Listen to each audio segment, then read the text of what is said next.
지금부터 형사님들은 이 두 사람의 황당한 진술이 과연 어디까지가 진실일지 그 거짓을 깨부수기 위해서 2년 전 어쩌면 지수가 홀로 남겨졌을지도 모를 그 공원에서부터 본격적으로 수사를 시작합니다. 그 공원이 밤 시간에도 운동을 하러 나오는 사람들이 많은 곳이라 3살 배기 아이가 혼자 있었다면 분명 경찰에 신고가 들어갔을 것 같아서 이제 확인해 봤는데요. 미아 신고가 들어온 건 한 건도 없었습니다. 공원 인근 아파트 경비원이며 24시간 영업하는 가게 사장님들도 전혀 그런 일은 없었다고 했고요. 두 사람의 진술을 모두 믿을 수가 없어서 전 남편이 교도소에 들어갔던 2019년을 기점으로 3년간 부천을 포함한 경기 지역에서 발견된 미아도 모두 확인해 봤는데요. 570명 중 2018년도에 태어난 걸로 추정되는 여자아이를 모두 확인해 봤는데 지수가 아니었고요. 아동복지시설도 모두 돌아다녀 봤지만 비슷하게 생긴 아이도 없었습니다. 애 엄마는 실종아동센터에 전화를 3차례나 했다고 했지만 모두 거짓말로 확인됐고요. 첫째가 손가락을 다쳐 병원을 갔던 것도 그해 12월경이었습니다. 진술이 모두 거짓이었던 거죠. 그래서 혹시나 하고 국과수에 보관 중인 성명불상의 아동 변사자 DNA를 확보해 애 엄마와 DNA를 대조해봤지만 일치하는 결과를 얻지 못했습니다. 싹 다 거짓말이네 정말. 일단은 지수가 살해됐을 가능성까지 염두에 두신 거네. 네. 네. 아니 그럼 지금 지수는 어디에 있다는 거예요 그러면? 지금 최악의 상황까지 가고 있는데 어린애니까 병원을 다녔던 흔적이나 찾아보면 뭔가 나오지 않을까요? 병원은 태어났던 산부인과 기록이랑 한 달 후에 B형 간염 접종을 한 걸 외에는 아무것도 나오지 않았습니다. 그러면 기본적인 접종도 안 했다는 거 아니에요? 그렇죠. 와 아니길 바라지만 그러면은 그 전에 내가 사망을. 생사까지 확인할 수 있는 정황은 아니지만 서류상 애 엄마가 지수를 유기했다는 시점으로부터 약 2달 전인 2020년 7월경 지수 거주지가 한번 옮겨진 게 확인됐습니다. 포천의 한 빌라였고요. 애 아빠랑 같은 날 전입신고가 돼 있었습니다. 아빠랑 같이요? 아까 키우르 사장이 안 된다고 했잖아요. 안 된다고 하지 않았나?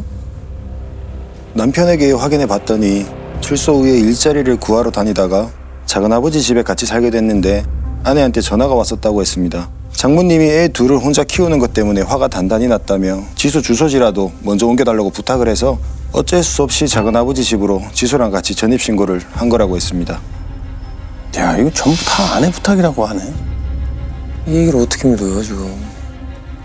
작은아버지한테도 확인을 해보셨나요?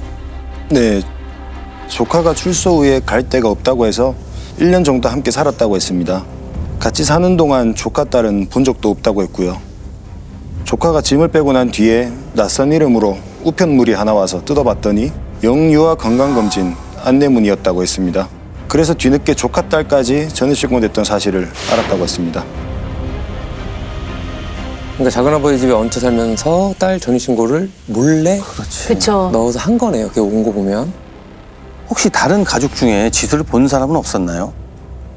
아 그 장모님이 있잖아요. 왜 애엄마가 친정집에 애들을 둘 다 데리고 들어가서 살았다고 했잖아요.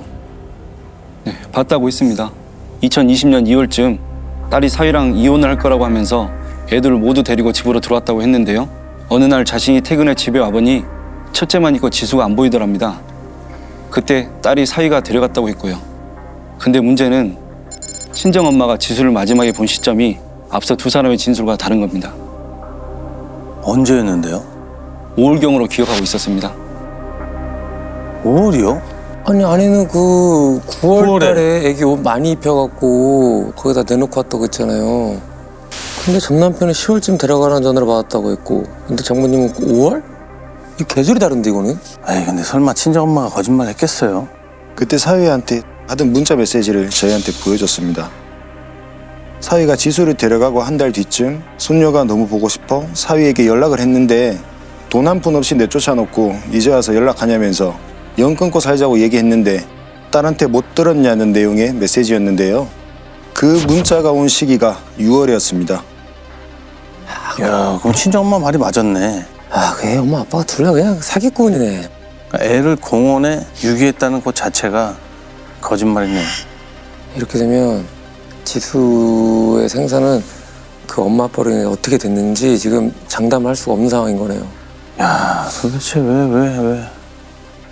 애가 어떻게 한 거야? 지금까지 이 두 사람이 내뱉은 거짓말은요. 남편이 교도소를 간 후 아이들과 홀로 남은 아내로부터 시작된 걸로 추정이 됩니다. 남편이 교도소에 들어가고 2달 후에 아내가 긴급 생계지원금을 신청하면서 시청 공무원이 집에 방문을 했었는데요. 근데 그때 당시 방문 기록에서 아이들을 학대했을 것으로 추정되는 게 몇 가지 나왔습니다. 학대? 둘 다? 네. 일단 집안 전체가 애들 키우는 집으로 보긴 어려울 정도로 지저분했다고 적혀 있었고요. 문제는 두 아이 모두 또래 아이들보다 마른 데다 발육 상태도 상당히 늦어 보였다고 돼 있었습니다. 특히 둘째 같은 경우는 당시 13개월이어서 막 걸음마를 시작할 때였는데 배밀을 하고 있었다고 하고요. 참 13개월 아이가 서지도 못한 거예요. 원래는 그때쯤이면 대개는 쓰죠. 잡고 쓰고. 근데 배밀을 한다는 거는 엎어져서 안... 네. 엄마가 전혀 애를 관리를 안 했던 상황인데. 네, 그때 애 엄마 앞으로 개통된 휴대전화가 3대였는데 합쳐서 무려 5기가가 넘는 사진과 영상들이 들어있었거든요. 그중에 지수 사진은 단 10장뿐이었고요. 거기에 2장이 아토피로 진물이 나고 있는 사진이었는데 엉덩이 앞뒤로 부위가 상당히 넓게 번져 있었습니다. 13개월 때면 간지럽다고 말도 못할 그런 나이거든요. 그렇죠. 안쓰럽다 정말. 아, 지수가 살던 집 인근에 24시간 식당을 운영하고 있던 한 아주머니의 이야기에 의하면 지수네 엄마가 야간 아르바이트를 하는 사람인가? 라고 생각했었다고 해요. 맞습니다. 지순의 가족들이 몇 번 밥을 먹으러 온 데다 막내딸이 예쁘게 생겨서 기억을 하고 계셨는데요. 어느 순간부터 애 아빠도 막내도 보이질 않았다고 했습니다. 그 무렵 엄마가 밤마다 혼자 어딘가 가는 걸 자주 봤는데 그때가 2019년 8월쯤이었다고 했습니다. 2019년 8월이면 남편은 교도소에 있었던 거잖아요. 근데 지수는 왜 안 보였지? 그때부터 이미 무슨 일이 있었나? 19년부터? 그렇게 어린 애들을 집에 두고 엄마 혼자 어딜 가는 거야? 엄마가 밤에 외출을 하는 날이면 첫째가 종종 집 밖에 나와 혼자 동네를 돌아다녔다고 했는데요. 그러다 해가 바뀌고 아주 추운 1월이었는데 첫째가 반팔만 입고 돌아다녀서 놀란 사장님이 가게에서 데리고 있었던 적도 있었다고 했습니다. 아이고, 그 추운 겨울밤에 애가 혼자 돌아다녔다. 뭔가 자다가 집에 엄마가 없으니까 혼자 무서워서 엄마 찾으러 나간 거 아닐까요? 야, 너무 위험한데.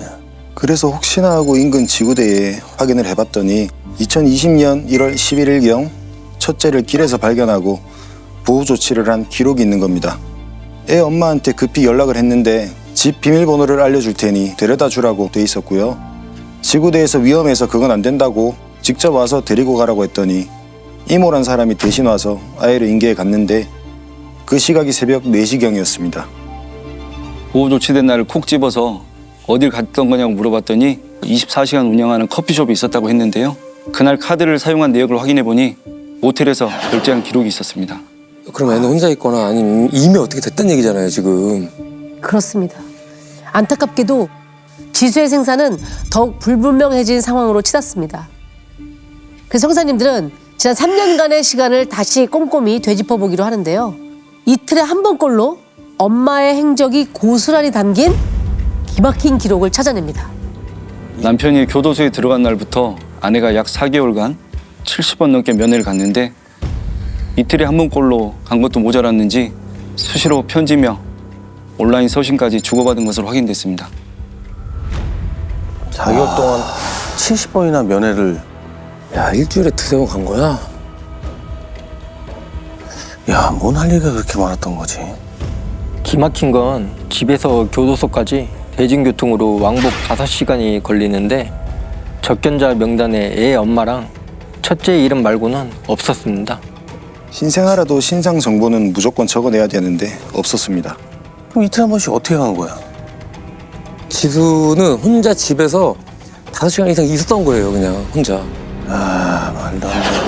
그래서 제가 애 엄마한테 3살 된 애를 어떻게 5시간이나 혼자 둘 수 있냐고 했더니 주먹밥과 음료수를 먹을 수 있게 꺼내놓고 갔다며 당당하게 얘기를 했습니다. 접견 당시 녹취된 기록을 보니까 남편은 지수가 얼마나 컸는지 꾸준히 물어보는데 아내의 대답은 늘 시큰둥하기만 했습니다. 딱 한 번 아내가 지수 얘기를 먼저 꺼낸 적이 있었는데 돌잔치 때 돌잡이로 판사봉이랑 청진기를 잡았다는 얘기를 했었습니다. 그렇게 제 집 드나들듯 교도소를 들락거리던 아내가 접견 신청을 해놓고 가지 않는 날이 확인된 겁니다. 그게 2020년 1월 4일이었는데요. 그 후로 한동안 발길을 뚝 끊었습니다. 4개월간 70번이나 갔던 면회를 갑자기? 남편도 분명히 뭔 일 있나? 싶을 거고요. 아내가 남편을 다시 찾아온 건 24일이 지난 1월 28일이었습니다. 그런데 그동안 대체 무슨 일이 있었던 건지 남편의 얼굴을 마주하자마자 이것부터 확인합니다. 서신 받았어? 한 장밖에 안 왔는데. 짧은 거. 면회 오기 전에 남편한테 뭐라고 보낸 모양인데. 지수는 어떻게 해? 그니까 어떻게 해. 엄마가 자꾸 집 빼래. 빼야지. 중요한 건 지수지. 아, 근데 살이 왜 이렇게 빠졌어? 살이 빠졌다고? 빠졌구만 뭘. 아니, 지수는 어떡하냐니. 집을 빼라는 건 또 뭐고. 그러니까 근데 남편이 중요한 건 지수지 하는 거 보니까 뭔 일이 생기긴 생겼어요, 지금 보니까. 어머니는 지수 안 찾아? 찾는데 내가 잘 얘기했어. 자기랑 싸웠다고. 장모님은 얘기한 것 같은데. 장모님은 지수 안 찾아? 네. 잘 둘러댔어? 뭐 이렇게 또 돌리는 것 같고요. 이때 이미 지수가 없다는 전제하에서 둘이 대화를 나누고 있는 것 같이 보입니다. 내용을 보면 지수를 보여줄 수 없는 상황으로 아내가 친정엄마한테 설명했다고 하잖아요. 사이가 교도소에 간 것도 잘 몰랐다는 게 맞긴 맞는 것 같은데 한 가지 걸리는 것은 친정엄마 진술이랑 맞질 않아요. 그게 뭐냐면 마지막으로 지수를 목격한 게 2020년 5월이라고 했잖아요. 그런데 이거는 지금 1월 28일 대화입니다. 그러네. 만약에 지수한테 무슨 일이 진짜 벌어진 거라면 그 사위한테 받았다는 6월에 그 문자도 가짜라는 거네요. 왜 저때가 1월이니까. 그렇죠. 야, 그럼 셋 다 거짓말 하고 있다는 거예요? 문자까지 만들어 놓고? 아니 이렇게 말도 안 되는 거짓말을 해? 근데 지수가 왜 안 보이는지 친정엄마는 그 이유를 확실히 몰랐던 상황인 건 맞는 것 같아요. 알았다면 지수를 찾을 리가 없잖아요. 그걸 본다면 두 사람이 미리 짠 알리바이에 친정엄마까지 지금 이용을 당하고 있지 않은가 이런 생각이 듭니다. 야, 그러면 그 사기꾼 부부가 친정 엄마까지 끌어들인 거네요 지금. 그렇죠. 면회를 가지 않았던 24일간 그 서로 주고받은 서신 내용만 확인해 보면 될 것 같은데 혹시 그건 찾았나요? 온라인 서신은 10일 되면 자동 삭제돼서 무슨 얘기를 주고받았는지 알 수가 없었습니다. 그런데 아내가 면회를 취소했던 바로 전날인 1월 3일 아내의 휴대전화에 모르는 번호로 문자메시지 하나가 왔었던 게 확인됐습니다. 뭐라고 하는데요? 아이가 아프다고 하고는 접견도 오지 않고 서신도 없어서 남편이 걱정을 하고 있다는 내용이었습니다. 확인해 보니까 남편이 함께 방을 쓰던 재소자의 지인이 보낸 문자였는데 마침 면회를 와서 부탁을 받았던 거라고 했고요. 보면 남편은 일단 지수를 계속 걱정을 하고 있었던 건 맞는 것 같아요. 아니, 근데 병원 기록이 없었다면서요. 네, 없었습니다. 아내가 그 무렵 사용한 신용카드 기록엔 대부분 배달 음식을 시켜 먹었던 기록과 편의점에서 결제한 것만 나왔습니다. 심지어 접견을 취소했던 4일날 밤엔 술집과 숙박업소에서 결제를 한 게 나왔고요. 확인해 보니까 당시 같이 살던 동거남과 데이팅 앱으로 만나 처음 데이트를 한 날이었습니다. 뭐를 해요? 데이트를 했다는 얘기예요, 지금? 애가 아픈데? 예. 애가 아파서 그 접견을 취소한 게 아니라 지금 지 데이트하려고 취소한 거예요? 에이, 참. 이만큼 찾아내서 이 모든 정황들 그리고 그걸 뒷받침할 증거들 다 엄마에게 들이밀었지만 엄마는 눈 하나 깜짝하지 않습니다. 에이, 증거가 다 있는데 참 우길 거 우겨야지. 그래서 제가 지수 아빠를 조사하러 들어가자마자 전 부인과 접견 당시 주고받은 대화 기록을 보여주면서 그동안 지수를 걱정해왔던 거 다 안다. 지수에 대한 애정이 깊었지 않냐 하니까 갑자기 눈물을 터뜨렸습니다. 울었다면 뭐가 있었네. 뭐라던가요? 2019년 12월 말부터 지수가 계속 아프다는 얘기를 했다고 합니다. 열도 나고 밥도 잘 안 먹는다고 했고요. 그래서 빨리 병원에 가보라고 했는데 병원 갈 정도는 아니라고 하더랍니다. 그러다 며칠 후 면회를 갑자기 취소했었다고 했고요. 그날 작성된 서신을 며칠 후에 받았는데 얘가 잘못된 것 같다. 숨을 쉬지 않는다. 둘째를 그렇게 보내고 나니 도저히 아이를 못 보내겠다며 지수를 이불에 말아서 베란다에 내놨다는 말을 했다고 합니다. 아니 근데 둘째를 그렇게 보내다니 이게 무슨 말이에요? 첫째와 사라진 지수 사이에 아들이 한 명 더 있었습니다. 어? 지수가 둘째가 아니라 그러면 지수가 셋째였던 거예요? 둘째가 또 있고? 이게 뭐야? 먼저 간 자식이 있었다는 거 네. 아니야? 와, 우리가 지금까지 지수가 둘째인 줄 알았는데 둘째가 아니었어. 그러면 지수 오빠였네. 그렇죠. 태어난 지 100일. 그것도 100일 잔치를 한 그날 밤 심정지로 사망한 아이였습니다. 아니, 백일잔치를 어떻게 했길래 애가 심정지가 와. 아빠가 분유를 먹이려고 애를 깨웠는데 숨을 쉬지 않아 급히 응급실로 아이를 데려갔었다고 했는데요. 엑스레이 결과 두개골에 골절이 발견돼 의사가 경찰에 신고를 했었다고 합니다.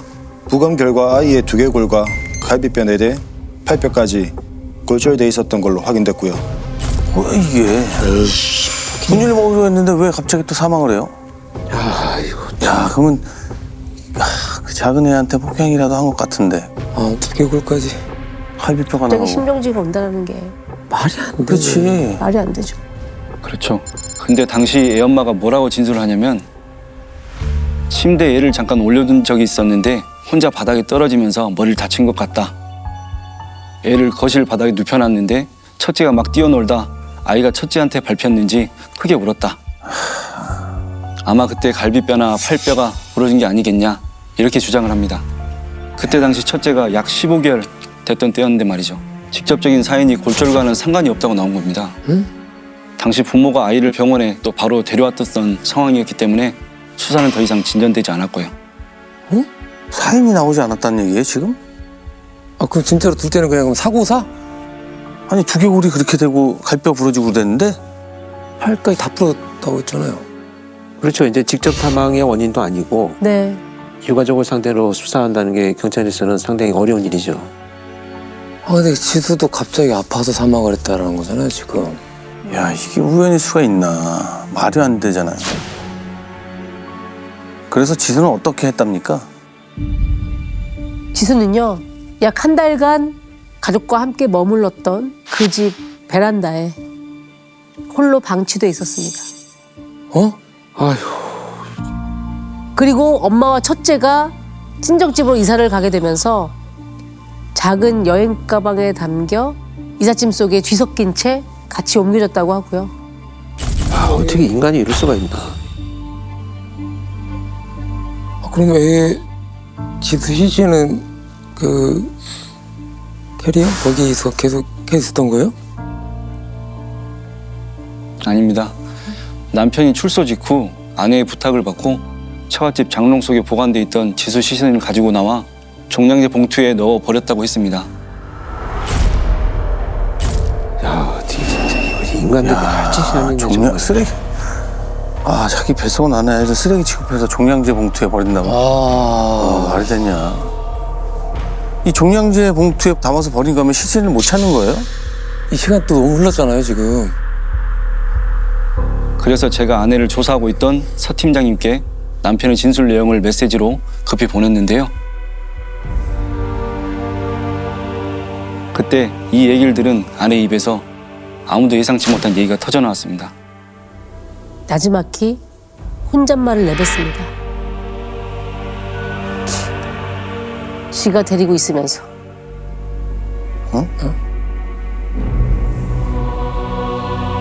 남편이 애를 데리고 있었다고요?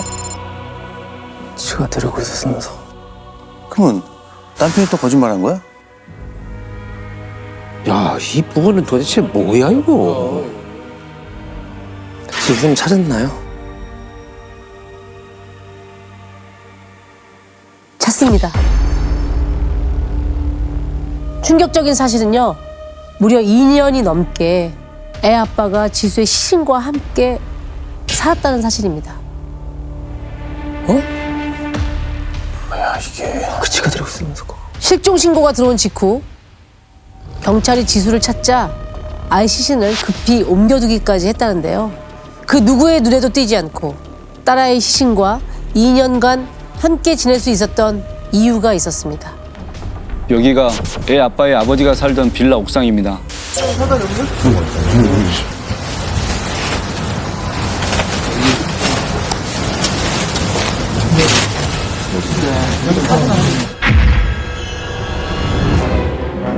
네, 옥상 출입문 위에 시신이 있다고 해서 올라가 봤더니 가방이 있었습니다.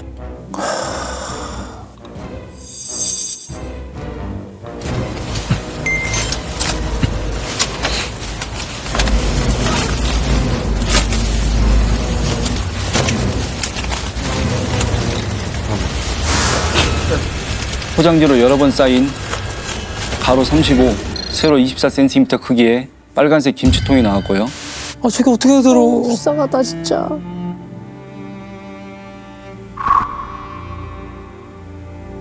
그 안에 랩으로 꽁꽁 싸맨 지수의 시신이 들어 있었습니다.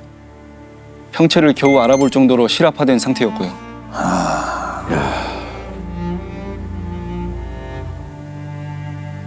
야, 그럼 김치통에 넣어서 저기 가방에 넣어서 올려놓은 거예요? 그 시신을? 지수를? 아, 아, 근데 보니까 뭐 몇 개 왜 쌓았다 치더라도 우리는 잘 모르는 그 부패에 대한 시신의 냄새가 날 거 아니에요. 지수를 아내 집에서 데리고 나올 때 바디워시로 한번 씻어냈다고 했습니다. 워낙에 꽁꽁 감싼 상태라 냄새가 심하게 나진 않았다고 했고요. 당시 남편이 오토바이로 배달 일을 했었는데 시신을 배달통에 넣어 싣고 다녔다고 했습니다. 아버지 집에서 지낼 땐 자기 방 옷장에 넣어놓기도 했고요. 혹시나 아버지한테 들킬 것 같아서 아버지가 쉬는 날엔 시신을 들고 밖을 돌아다녔다고 했습니다. 내가 지금 머릿속에서 계속 그려보고 있는데도 이게 말이 되냐고. 영원히 저렇게 하면 감출 수 있을 거라고 생각했을까요? 근데 문제는 저 김치통을 어디에서 어떻게 받았냐를 두고 두 사람의 진술이 또 엇갈렸습니다. 아이씨. 뭐 하는 거야, 둘이 또? 지금까지 이렇게까지 밝혀졌는데도 또 서로 거짓말하고 있는 거야? 조금이라도 자기 죄를 가볍게 해야 되니까. 이 와중에도. 지 자식을 저렇게 죽여놓고. 대체 뭐라고 하던가요? 우선 아내는 친정집에 아무도 없을 때 남편이 몰래 들어와서 아이를 가져갔다. 김치통은 그래서 나중에 밖에서 건네준 거다. 남편은 아이를 처갓집에 데려올 때 아내도 같이 있었고 아내가 그 자리에서 김치통을 건네줬다고 주장했는데요. 두 사람을 대질 신문까지 했는데 아내는 끝까지 남편이 거짓말을 하는 거라고 했습니다. 김치통을 준 게 뭐가 중요하냐고. 뭐가 중요해, 그게. 한 개도 안 중요하죠. 본인들이 저런 걸 했다는 걸로 그냥 이미 끝난 건데. 혹시 부검 결과는 나왔습니까? 예상하시겠지만 사인을 밝힐 수가 없었습니다. 한 가지 의심됐던 건 100일 잔치 당일날 사망했던 둘째처럼 두개골 골절이 발견되긴 했는데 그게 폭행 때문인지 사후 이동 시에 충격으로 인해 생긴 건지 증명할 길이 없었습니다. 애엄만 끝까지 지수를 방임한 건 맞지만 폭행을 하지 않았다고 주장했고요. 야, 이거 애 둘이나. 진짜 둘째도 진짜. 저렇게, 지수도 저렇게. 둘째의 죽음은 솔직히 뭐 밝혀지지 않았으니까 정말 사고였다고 쳐도 지수에 대한 죽음은 이건 죄가 없는 게 아닌데. 뭐 바라지도 않지만 반성이 진짜 없네. 아니 나는 지금까지도 전 남편이 제일 이해가 안 돼요. 왜냐면 아니 이 상황에서도 계속 아내를 숨겨주고 도와주고 그럴 이유가 있었냐고요. 아마 전 남편도요. 아이의 시신이 발견되지 않았다면 살인 방조가 아니라 유기로 끝날 걸 생각하고 끝까지 아내를 또 보호하고 있지 않았는가. 왜냐하면 둘 사이에는 어찌됐건 큰애가 또 있으니까 가족관계를 조금 이어가려고 노력은 했지 않았는가 하는 생각이 드는데 사실 도무지 신뢰가 가지 않는 사람들이어서 이해가 되지 않습니다. 애가 그렇게 끔찍하게 죽었는데 심지어 다른 남자 사이에 애도 있는데 그러면 그 파출소에 데려온 애가 2살이었으면 그때 동거남 애를 임신 중이었다는 거 아니에요? 맞습니다. 동물암도 사실 애엄마한테 모두 속은 거였습니다. 어? 속았다고요? 처음 만났을 때 아버지가 의사고 자신은 서울대 작곡과를 나와 당시 유명 엔터 회사의 작곡가라고 소개를 했다고 합니다. 데이트 때 종종 초등학생 정도 돼 보이는 남자아이를 데려온 적이 있었는데 치과 의사인 오빠가 바빠서 종종 조카를 돌보고 있는 거라고 했다고 하고요. 관계가 급하게 진전돼서 아이까지 낳았고 곧 결혼식을 올릴 예정이었다고 하면서 펑펑 울었습니다. 애 엄마는 끝까지 반성이 없었죠? 야 무슨 반성이야 반성은. 구속 송치 직전에 눈물을 펑펑 쏟길래 반성하나 싶었는데 저희에게 소리를 고래고래 지르면서 억울하다. 내가 아이를 죽였냐? 죽인 건 아니지 않냐? 내가 구속될 일이냐고 했습니다. 아유 재판 결과는요? 황당하지만요. 지수의 친모는 징역 8년 6개월, 친부는 2년 4개월 받았습니다. 구속된 친부모 대신 지수의 시신을 인계받을 사람을 찾았었는데 아무도 나타나진 않았습니다. 야, 이거 참 이거 어떡하나. 어떻게 이럴 수가 있냐. 야 마지막까지 와. 마지막으로 불쌍한 우리 지수를 품에 안아준 건 우리 형사님들이셨습니다. 그때 서정천 팀장님이랑 저희 팀원들 모두 김치통에 갇혀있던 지수를 이대로 또 내버려둘 수는 없어서 대한아동학대방지협회의 도움을 받아 강원도 공기 좋은 곳에서 소목장을 치러줬습니다. 즐겨봐 이 채널.